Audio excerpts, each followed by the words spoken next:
भारत की धरती से निकला ये 5000 साल पुराना सिस्टम आज दुनिया के बिलियन डॉलर वेलनेस रेवोल्यूशन का हिस्सा बन चुका है। आयुर्वेद फ्यूचर को कैसे शेप करेगा? एक्सपर्ट्स कहते हैं कि कल का हेल्थ केयर एक ब्लेंड होगा, modern diagnostic plus Ayurvedic lifestyle wisdom. Ayurveda के रिलेटेड बिजनेस के बारे में जरूर सोचिए। एक अनुमान के मुताबिक 2050 तक ये $1 ट्रिलियन इंडस्ट्री बनने वाली।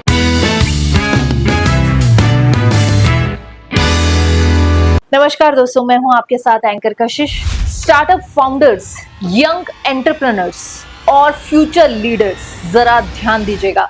जब दुनिया अगले टेक यूनिकॉर्न्स की तलाश में है, तब एक ऐसा बिजनेस भारत के पास है जो सिर्फ पैसा ही नहीं बल्कि प्रेस्टीज और ग्लोबल रिस्पेक्ट भी ला रहा है, और वो है आयुर्वेदा। दोस्तों, ये तो हम सब जानते हैं कि हेल्थ एक ऐसी इंडस्ट्री है जो कभी रुकती नहीं, जिसमें कभी कोई रिसेशन नहीं होता। चाहे इकोनॉमी पीक पर हो या गिरावट में, लोग अपनी हेल्थ पर तो पैसा खर्च करते ही है।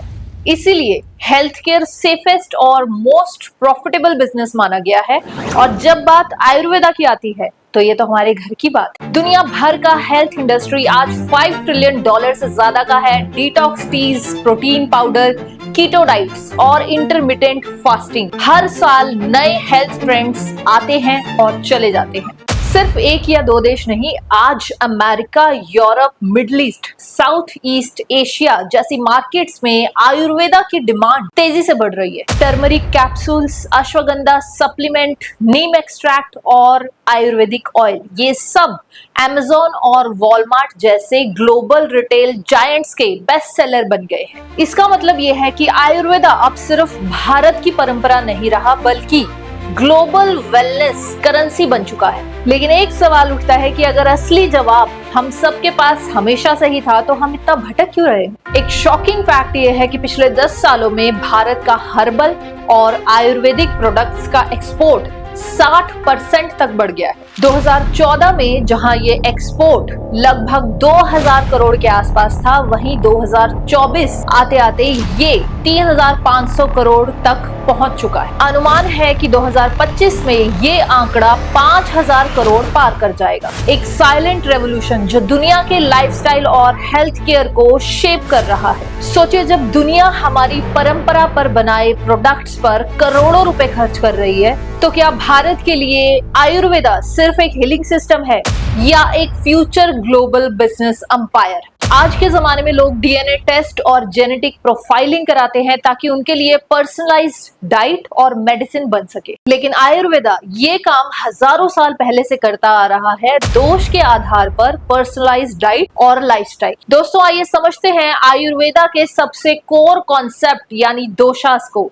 ये 3 प्रकृतियां हैं जो हमारे शरीर और मानसिक प्रवृत्ति को तय करती हैं। वात, पित्त, कफ। पहला है वात, हवा और आकाश से जुड़ा है, मूवमेंट, क्रिएटिविटी और ऊर्जा को कंट्रोल करता है। उपनिषद के मुताबिक जो लोग वात डोमिनेंट होते हैं, उनमें तेज सोचने की शक्ति होती है, लेकिन ये लोग एंजाइटी, कॉन्स्टिपेशन और रेस्टलेस नेचर के शिकार हो सकते हैं। अगला है पित्त, पानी और आग का संगम।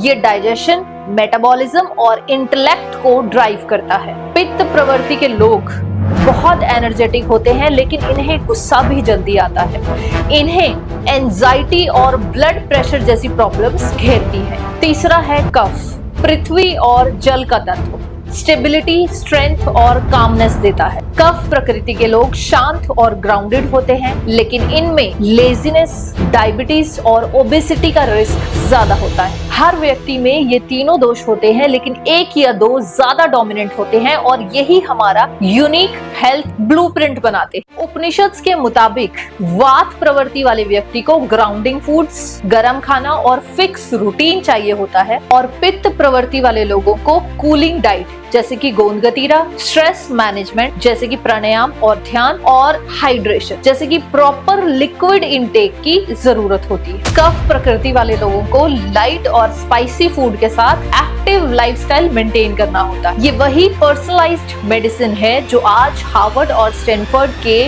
रिसर्चर्स प्रमोट कर रहे हैं। लेकिन आयुर्वेदा के लिए ये पुराना ज्ञान है। सबसे बड़ी वजह जिसकी वजह से आयुर्वेदा को पहले लाइटली लिया गया था वो थी साइंटिफिक वैलिडेशन की कमी। लेकिन अब ये पिक्चर बदल रही है। टर्मरिक, जिसे हम हल्दी या कर्क्यूमिन के नाम से भी जानते हैं, हार्वर्ड और मेयो क्लिनिक की स्टडीज ने ये प्रूव किया है कि ये एक पावरफुल एंटी इंफ्लेमेटरी है जो कि अर्थराइटिस और हार्ट डिसीज तक में हेल्प करता है। अश्वगंधा स्ट्रेस हार्मोन कोर्टिसोल को कम करता है, स्लीप को इंप्रूव करता है और मसल स्ट्रेंथ को बढ़ाता है। आज ये वेस्ट में $1 बिलियन सप्लीमेंट इंडस्ट्री बन चुका है। नीम और तुलसी एंटीबायोटिक और इम्यूनिटी बूस्टर प्रॉपर्टीज के लिए ग्लोबल रिसर्च में एक्नॉलेज किए गए। गट हेल्थ, आयुर्वेदा हमेशा कहता था कि सारे रोग पेट से शुरू होते हैं।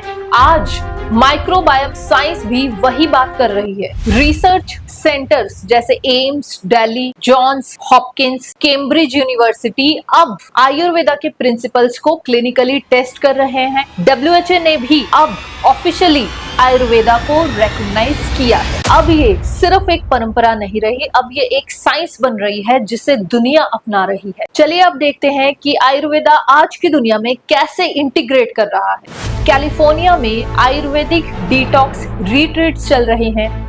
लंदन के लग्जरी स्पास में आयुर्वेदिक ऑयल्स और थेरेपीज यूज की जा रही हैं। न्यूयॉर्क के कैफेज टर्मरिक लैटे सर्व करते हैं जिसे वो गोल्डन मिल्क कहते हैं। भारत में आयुष मिनिस्ट्री आयुर्वेदा को प्रमोट कर रही है और इंटीग्रेटेड हॉस्पिटल खोल रही है। आयुर्वेदा अब सिर्फ भारत तक सीमित नहीं रहा, ये एक ग्लोबल लाइफस्टाइल ट्रेंड बन चुका है। एक मिसकंसेप्शन ये है कि आयुर्वेदा मॉडर्न मेडिसिन के अगेंस्ट है, ये बिल्कुल गलत है। आयुर्वेदा इमरजेंसी मेडिसिन रिप्लेस नहीं करता। हार्ट अटैक, सर्जरी, इन्फेक्शन, इनमें मॉडर्न मेडिसिन जरूरी है, लेकिन प्रिवेंशन, क्रोनिक इलनेस मैनेजमेंट और लॉन्ग टर्म हेल्थ में आयुर्वेदा अनमैच्ड है। दोनों सिस्टम्स एक दूसरे के साथ मिलकर काम करते हैं और इसी इंटीग्रेशन में फ्यूचर हेल्थ सिस्टम का जवाब छुपा है। अगला सवाल ये है कि आयुर्वेद फ्यूचर को कैसे शेप करेगा। एक्सपर्ट्स कहते हैं कि कल का हेल्थ केयर एक ब्लेंड होगा, मॉडर्न डायग्नोस्टिक प्लस